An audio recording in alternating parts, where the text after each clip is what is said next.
Paper mafia कहा जा रहा है, उनका मकान है ये, और इस मकान को यहाँ पर कुछ ही देर में, कुछ ही पलों में ध्वस्त करने की जो कार्रवाई है, इस बिल्डिंग का जो मान मर्दन है वो कुछ ही पलों में होने वाला है, क्योंकि ये उस भविष्य के साथ में खिलवाड़ हुआ है जो सपने देख रहा था और वो सपने बुन रहा था। पेपर लीक हो जाता है और उस युवा के साथ में एक बड़ा छलावा होता है, उसी को आज ये आक्रोश को आवाज है, एक आक्रोश को जो है अंजाम तक पहुंचाने की कोशिश के अंदर एक कदम है। एक खास बात मैं यहाँ पर कहना चाहता हूँ, देखिए तमाम बातें अलग रघुवीर हैं जी ने महेश आपको बताया कि क्या क्या प्लान किया जा चुका है और किस तरह से कार्रवाई की जाएगी, लेकिन उनकी बातचीत में इस बात के भी संकेत मिल गए हैं कि लाइन ऑफ एक्शन जो होगा वो भी ऑलरेडी डिसाइडेड है, बस अब विभिन्न धड़ों को बताना है और थोड़ी देर में काम शुरू कर देना है। लाइन ऑफ एक्शन इस अवैध अतिक्रमण को हटाने का। सुनवाई थी, हमने हमारा पक्ष, जयपुर विकास प्राधिकरण का पक्ष पूर्णता के साथ, सटीकता और प्रभावी ढंग से हमने रखा।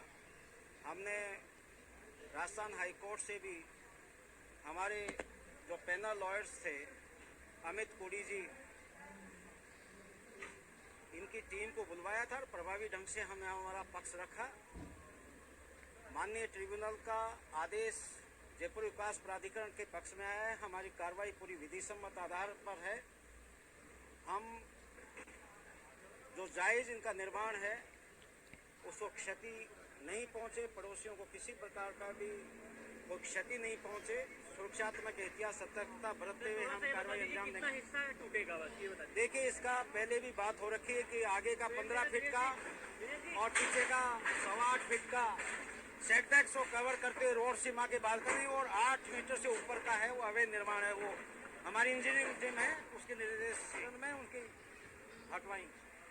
तो रघुवीर सैनी जिस तरह से बता रहे थे, मुख्य नियंत्रक प्रवर्तन जेडीए से कहना चाहता हूँ, देखिए शुभ कार्रवाई का श्री गणेश हो चुका है। तस्वीरें आपके स्क्रीन पर यहाँ पर आप देख पा रहे हैं जी। बिल्कुल, देखिए कहीं ना कहीं जो आक्रोश है, देखिए मैं यहाँ पर थोड़ी देर पहले, इस कार्रवाई से पहले यहाँ पर कुछ अभ्यर्थी जो इसी गली में पढ़ाई करते हैं, रहते हैं किराए से, उनसे जब मैं बात कर रहा था तो उनका ये साफ कहना था क्या ये मकान गिरेगा या फिर नहीं गिरेगा। मैंने उनसे जब ये पूछने की कोशिश की कि आपको इतनी उत्सुकता क्यों बनी हुई है, तो वे कह रहे थे कि हम भी तैयारी कर रहे थे, हमने भी ये इम्तिहान दिया था, और हम जब इम्तिहान देने जा रहे थे उस दरमियान में मन में एक आशंका थी, एक संशय था, क्या ये पेपर तो आउट नहीं है। और लेकिन जब वो आशंका हकीकत में बदल गई और वो पेपर आउट हुआ, तब उनके मन में तब से ही गुस्सा बना हुआ था, एक आक्रोश बना हुआ था। आज उस आक्रोश को थोड़ा सा ये जरूर कहा जा सकता है कि थोड़ी रिलीफ जरूर यहाँ पर मिलेगी उस आक्रोश को, जो युवाओं का जो एक आक्रोश है, मन में जो जनता के आज आक्रोश है। लेकिन देखिए, न सिर्फ इस कार्रवाई से कुछ होने वाला है या फिर कोई तस्वीर बदल जाने वाली है, लेकिन एक कदम जरूर इसे कहा जा सकता है जो कि यहाँ पर आज सरकार की तरफ से माने या फिर आप जेडीए की तरफ से माने, वो यहाँ पर है। और बुलडोजर वाली जो नीति है, अब वो कितनी, उस पर एक अलग डिबेट हो सकती है कि कितनी कामयाब है, लेकिन यहाँ पर अवैध निर्माण जो है वो यहाँ पर ढहाने की जो कार्रवाई है वो यहाँ आप अपनी तस्वीरों में देख रहे हैं। सबसे पहले जो एंक्लोजर लगा करके अतिक्रमण यहाँ पर किया है उसको यहाँ पर हटाया जा रहा है।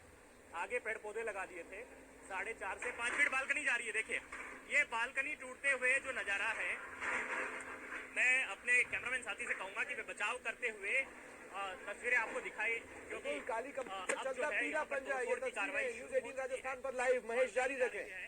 और ये जेडीए का पीला पंजा चलते हुए आप देख रहे हैं इन तस्वीरों में। बालकनी तोड़ी जा रही है, खूबसूरत सी कांच के साथ में एक बालकनी यहाँ पर बनाई गई थी, और ऐशो आराम के साथ में इस मकान का जो निर्माण जब है किया होगा, और उसमें क्या पता कितना अवैध या वैध जो धन था वो इसमें लगा होगा, क्योंकि कोई अच्छे व्यक्ति के लिए तो ऐसा नहीं कहा जा सकता कि ये जो है उस तरह का कोई उन्होंने अपनी मेहनत से ये निर्माण करवाया होगा। लेकिन जिस तरह की जो जांच में बातें सामने आई है वो किसी से छुपी नहीं है। इस लिहाज से उन अभ्यर्थियों के आक्रोश को आज जो है कहीं न कहीं एक रिलीफ आप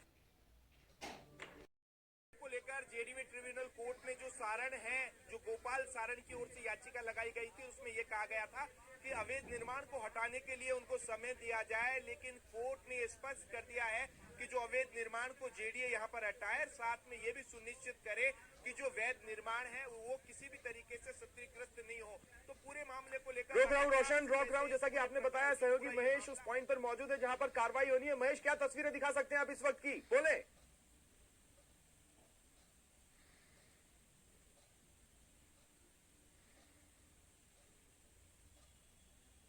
दिखाते हैं आपको सीधे।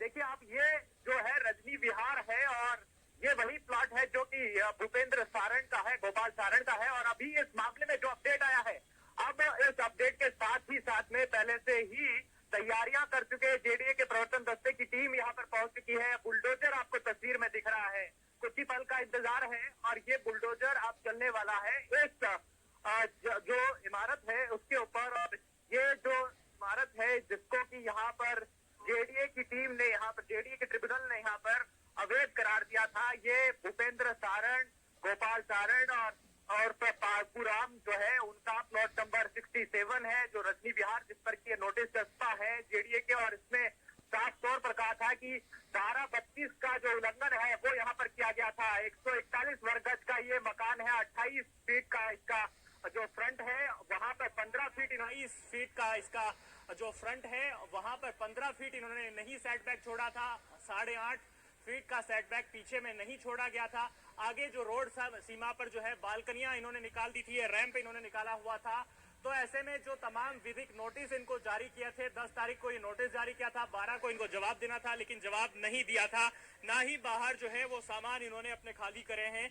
लेकिन इसके बाद में जब हाईकोर्ट गए तो वहां से राहत नहीं मिली और यहाँ पर आज जेडीए ट्रिब्यूनल ने भी उनके खिलाफ में ये फैसला दे दिया है। जेडीए के पक्ष में ये फैसला आया है और सीधे तौर पर महेश, जैसा कि आपने जो नोटिस वहां पर चस्पा है आपने पढ़ा और उसमें ये बताया कि कौन कौन सा हिस्सा है जिसे कि अवैध माना जा रहा है। अगर आप थोड़ा सा एक्सप्लेन कर पाए, आप दिखा सके कि कार्रवाई के बाद वो कौन सा हिस्सा होगा जिसको अब हम नहीं देख पाएंगे।